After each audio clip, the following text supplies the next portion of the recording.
music was a very essential part of people's lives. And the interesting part of that music scene was the predominance of live bands wherever you went.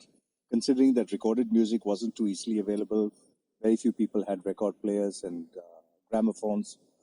The radio only had half an hour of music in the afternoon and half an hour in the evening. And so people made do with live bands all over the place. There were nightclubs, and there were discos, and every wedding, every party had music. Towards the end of the season, in Christmas and New Year, there were lots of balls. In the middle of the year, you'd have the May Queen ball.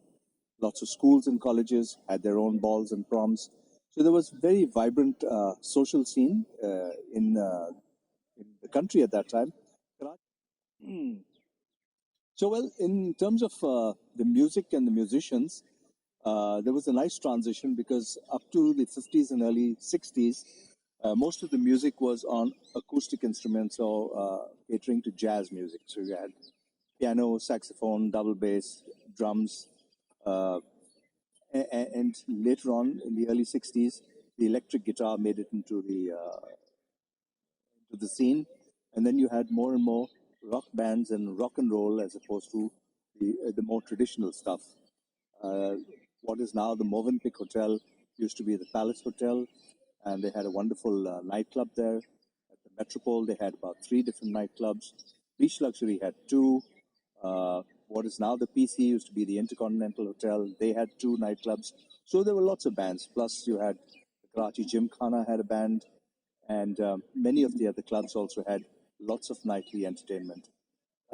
I started playing music when I was in school. I must have been 13 or 14 years old. Played with my elder brother and another school friend. And we were a 3-piece band. We played many places. I think I must have played more than 1,000 gigs in my life. Okay, so let's say at the Beach Luxury, you had a nightclub called the 007, which was really very good. And then they had another disco called 2001. At the Intercontinental Hotel, you had the Nasreen Room, very high end. At the Metropole, you had the Samar, which also competed with the Nasreen Room, very high end. And they used to get international acts as well, you know, singers, dancers, limbo entertainers. They also had a discotheque at the Metropole, which is where Karachi, of course, in the 60s until the early 70s, was still the capital. Islamabad hadn't started developing yet. And so you had embassies, you had lots of foreigners, you had lots of foreign airlines coming to Karachi. So you had tons and tons of people who were here and out for a good time in the evening. And there was a good time to be had in terms of the entertainment scene. Things changed after a while in the mid-1970s when prohibition was imposed. And then the scene changed drastically. But prior to that, you had a lot of nightclubs, some sleazy, some very good. And you had entertainment at the level of,